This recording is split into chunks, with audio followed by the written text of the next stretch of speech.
Now that you know why you need to cite properly, I want to talk about how to do it without error. First question is, what is it that you cite? And the first answer is facts. Anytime that I see a number or a statistic or a name, a personal name or a place name, and it's not 1776 or 1492 or something really, really basic like that, it needs to be cited. It builds strength for your argument if you can show me that you looked stuff up and you didn't kind of half remember it or pull it out of your remembering from AP. If you do remember something for something like AP, you can give some context about why it's common knowledge. So you can say something like, having taken AP classes, I remember that. It's not as strong because we're not sure that we can rely on your memory, but it's better than my thinking that you've looked something up and didn't mention it. Basically, anything that's considered to be evidence. So this doesn't have to be a date or a number, but it can be anything that you have that you're using to support it. We want to know, how do you know that evidence? Where did it come from? And then the last thing is ideas. If you go online and you read something and then you close that browser and then you paraphrase in your own words completely what did you remember, you're still technically plagiarizing. Plagiarizing isn't the same thing as copyright. Copyright is where you're using somebody's exact words, and that's where you get those kinds of rules about like 3 words or something like that. You still need to cite ideas that you got from somewhere else. So those 3 things, and the ideas is the one that gives most students trouble because they don't realize that that you can plagiarize when you aren't using a single word that you read and that you've actually closed the browser window. So keep that in mind. Okay, now how do we do it properly? This is going to be the only time I'm talking specifically about formatting. One thing that you need to know is that you're going to be citing at the sentence level. So every sentence that contains a fact should have a citation unless you're using a paraphrase and a signal phrase, and I'll get to that later. Always if it's a quote, you're going to have your quote marks. The quote marks go around the part that's actually quoted, so the citation here is not within the quote marks because it is not part of the quotation. It is the citation that's attached to it. The way that we attach the citation to the quotation is by having the period way over here. Notice that there's no period here. That is correct. The period goes on the outside of the parenthesis because that is what shows us that this citation is attached to this sentence. And so also in terms of punctuation, notice that there is no punctuation within these parentheses. You just have the last name because it's Mickey Mouse, and you have the page number. There's no P number, there's no P period, there's nothing, there's no comma, there's nothing like that. It's just last name and page number. That's how you do it in MLA.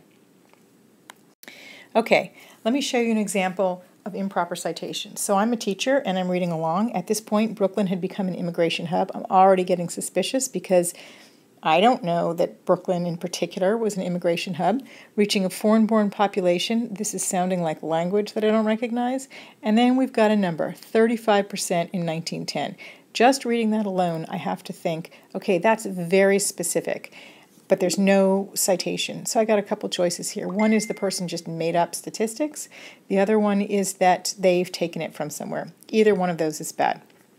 Let me continue on. This immigration was processed through Ellis Island. Okay, that's common knowledge. Ellis Island was a federal immigration medium, and it's beginning to sound not like their language. Started in 1892. Okay, got another fact that isn't cited. It was open for 62 years. We got another date here, even if it isn't written as numbers.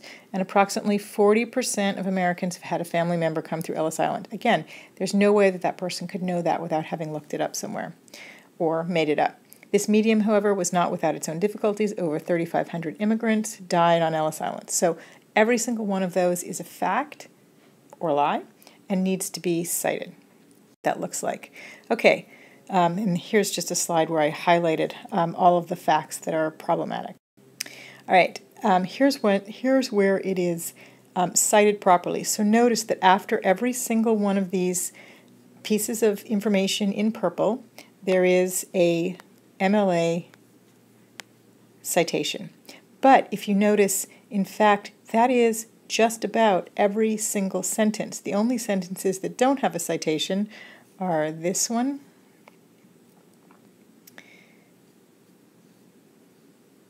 and this one. Every other sentence has its own citation. And so while that's no longer plagiarism, it's still problematic because when I'm grading, I don't want to grade somebody else's facts. What I want to grade is your contribution. How have you used those facts? And this person really hasn't used those facts very much at all. The sentence here that they contributed, this immigration was processed through Ellis Island, it's not saying very much. And their other contribution, this medium was not without its difficulties. That one's a little bit better because they're interpreting. They're saying that there were problems, and then they tell you exactly what the problems are. But again, their contributions aren't worth a whole lot. And so if the whole paper continued like this, it would not get a very good grade. It's cited properly, so the problem isn't plagiarism, but the problem is they haven't actually done much. All they've done is really woven together work that other people did, but they haven't contributed much. What I want to know is, this person read 4 different articles. Out of each article, they pulled a single sentence. Why? What was, and not even a sentence, because none of those are quotes, they're all paraphrases. So they pulled facts, a couple of facts from 4 different sources. Out of all of the facts that were in those sources, they picked those 4. What was so special about those facts? Why did they pick them? They don't tell me what's so significant about those facts, and that's what I want to know. Let's see what it looks like when it's done better. Okay, so here it is properly used. So the facts are still in purple, the citations are in red. We're going to focus on the blue, which is the new contributions. But we're going to start from the beginning. At this point, Brooklyn had become an immigration hub, reaching a foreign-born population of 35% in 1910. There's the facts.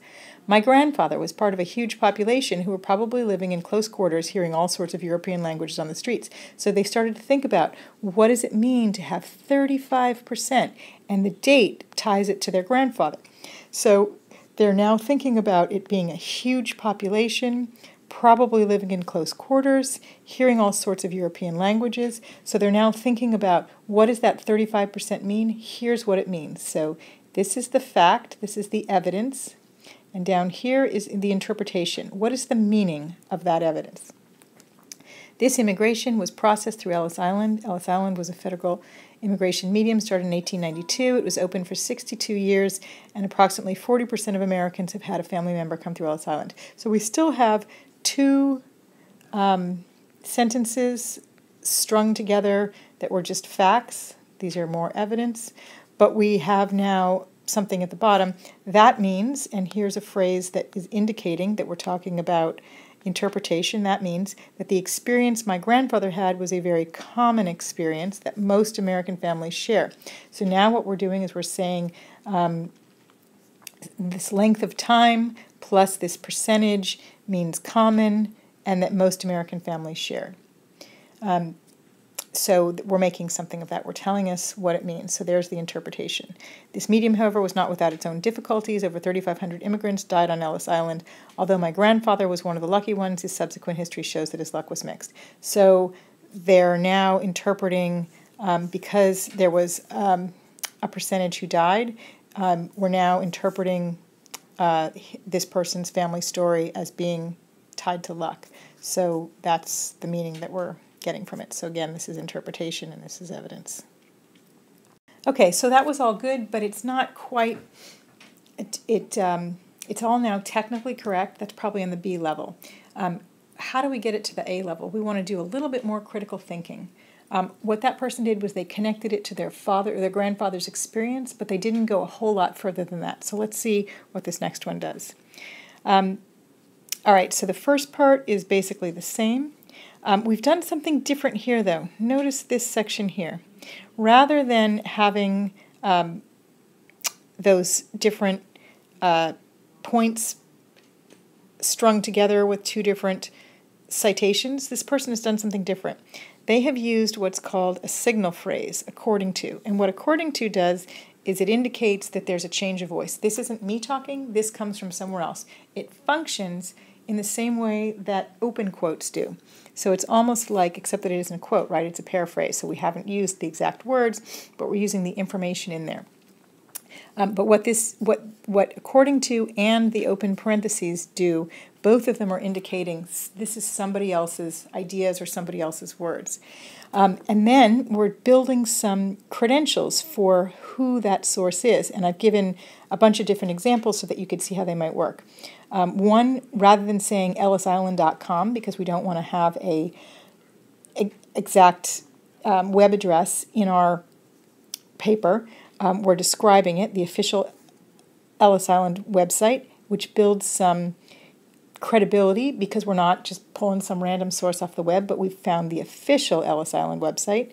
Here's another example. If you were going to use the source that they used before, which was a scholar named Jones, well, who the heck is Jones? Oh, he's a prominent immigration historian. So we're explaining why we should listen to this person. Or, in the last case, it could be Ken Burns, because Ken Burns is a famous documentary filmmaker. He does not necessarily need introduction in the way that President Obama wouldn't, or Abraham Lincoln wouldn't, or President Bush Sr. wouldn't, because all of them are sort of common knowledge, famous people. So we don't really need to say. You could say Ken Burns, famous documentary filmmaker, but you don't need it. So I'm showing you 3 different ways to build credibility. So we've switched voice, we've built credibility, and now we're going to have our paraphrases. And notice that this paraphrase has more than one sentence, but I haven't cited every single sentence. And the reason is that once you've started with a signal phrase, we're going to assume that everything in between the words according to and the citation comes from the same source. So that's a way to group together a bunch of pieces of evidence without having to cite every single one when you're going to string them together. It all, of course, has to come from the same site. Okay, so we have a fairly long paraphrase, 4-sentence paraphrase. Now we're going to have an equally weighty interpretation of that evidence together. So although it was not the safest experience in the world, thinking about the 3,500 immigrants who died, it is certainly a common, because we just saw that the 62 years and the 40% historical experience for nearly half, we're thinking about what that 40% means, of American families today.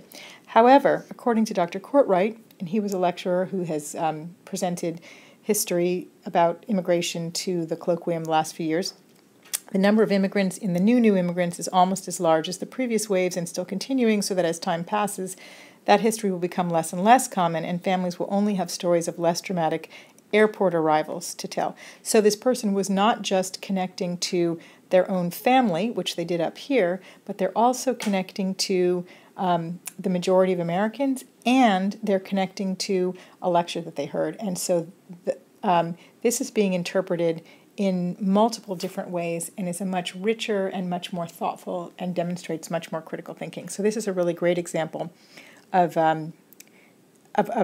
basically an A-level interpretation of evidence. Okay, quick chat about the works cited entries. I'm going to show you some resources at the very end because all of your different documents are going to have different ways of being cited, but basically it's going to be last name, first name, and that's because the last name is what you had in the parenthesis, and so you need to be able to find it alphabetically, so the last name goes first, and then you have whatever is the small piece, in this case the title of the lecture is in quotes, and then this is describing what it was, class lecture, and this is the date. So here's how you would cite a lecture. Here is how you would cite the Ellis Island official website. So this is a website. This is a particular page on the website. It was the page that was called History. And then you've got the information about who was the author. It's the corporation. Here's the date that it was last updated. It's on the web. And here's the date of that you accessed it. Here is a book. We've got the author's last name, first name. The title of the book is in italics or in underlined. And then you've got the publication information, the city, the press, and the date. And then there's another example of the Ellis Island Corporation. You're going to need to go several places for help with this. One is at the Carpenter Library. If you type in the word citation guides, it will bring up an MLA and APA citation guide that's going to give you information for many, many, many different types of documents that you might find all over the place, including things like a personal interview, which you may do with your parents, or letters, It also includes information about web pages and recordings and all sorts of things. And then the other thing that I wanted to mention to you is the Writing Center tutors. We have a great Writing Center. Several of the tutors are actually honor students, and so will not only be very good writers, but also will understand exactly the kinds of writing that you're having to do for this class. So I highly recommend that you spend some time at the Writing Center. The service is free because you have already paid for it with your fees and your tuition, and so you want to take advantage of that money that you've already invested into it. This is not something that is meant for remedial writers. This is meant from everybody else, from the freshman students all the way up to some faculty will take some of their work to the Writing Center to have some help in looking at it from an outside eye. So I highly recommend those, and I've put on some dates when you might want to consider going, and the Writing Center has access to the assignment descriptions so that they'll know exactly what it is you need to do. So I hope this has been helpful, and I thank you very much for your attention.